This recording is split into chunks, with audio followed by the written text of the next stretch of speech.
You don't go back because you forgot what they did. That would almost be easier. You remember the anxiety, the waiting, the apology that sounded beautiful and changed nothing. The way one message could ruin your whole nervous system.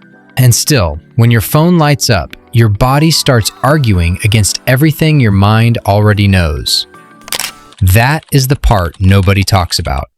Not the red flags, not the pattern, not the advice everyone gives you from a safe distance, but the moment when you know exactly why you should leave, and something in you still reaches for the door you promised yourself you would not open again.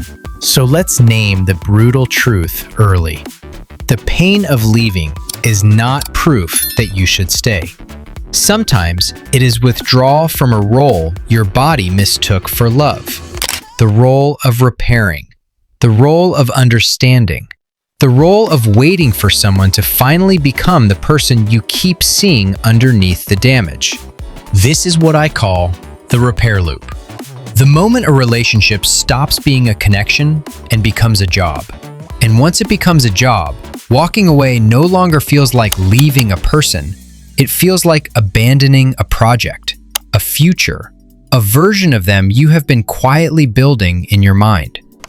And maybe even a version of yourself who believed that if you loved correctly enough, patiently enough, intelligently enough, one day all this pain would finally make sense. Carl Jung would call part of this projection. Not because everything you feel is fake. That is too simple. Projection does not mean you invented the person.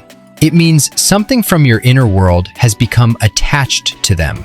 A hope, a fear, a rejected part of yourself, a future you cannot quite let go of. And once that happens, you are no longer seeing only the person in front of you. You are seeing the person plus everything you have invested in them. That is why they feel larger than they are. Not because they are extraordinary, but because your own unlived life is mixed into the image. You know this moment. You block the number. For one night, something in you gets quiet. Not happy, just quiet. Like you stepped out of a burning room and realized there was air outside. Then one message appears. Not a miracle, not a real change, not even a proper apology. Just enough warmth to disturb the part of you that was trying to leave. And suddenly, the whole story edits itself. Here is the thing. Your brain has an editing department, and it is very, very good at its job. It cuts everything that made you cry at 2 a.m.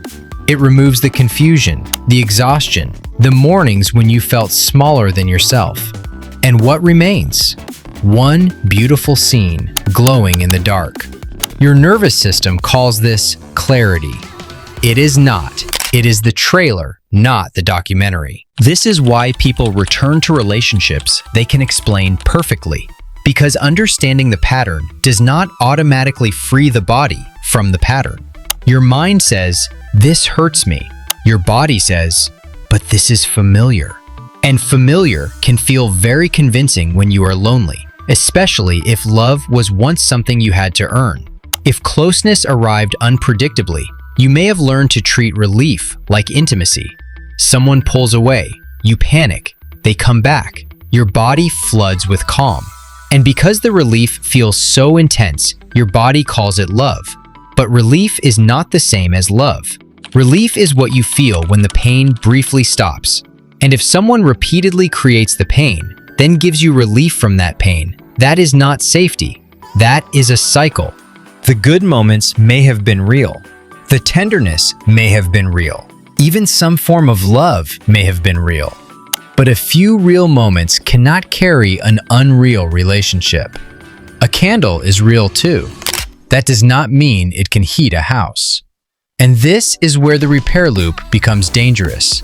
Because you are not only attached to who they are, you are attached to who they almost become.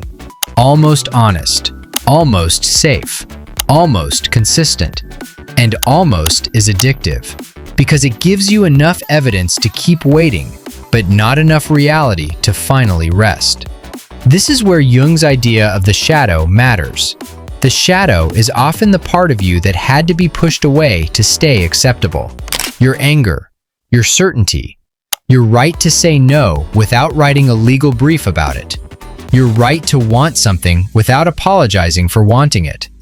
Jung's uncomfortable insight. We often meet rejected parts of ourselves in other people before we can recognize them as our own. And because we do not recognize them as ours, we call them chemistry, fate, or love. So ask yourself quietly, what is the quality in this person that keeps pulling you back? Their confidence? Their ability to take up space? Their certainty that their needs matter? Look closely, because sometimes the trait that magnetizes you in someone else is the trait you were never allowed to develop in yourself. Your psyche is not confused. It is shopping in the wrong store for something it actually already owns. The work is not to become like them. The work is to reclaim the healthy version of what they carry in distorted form. Because if you do not reclaim it, you may keep looking for it in people who hurt you. This is why simply leaving is often not enough.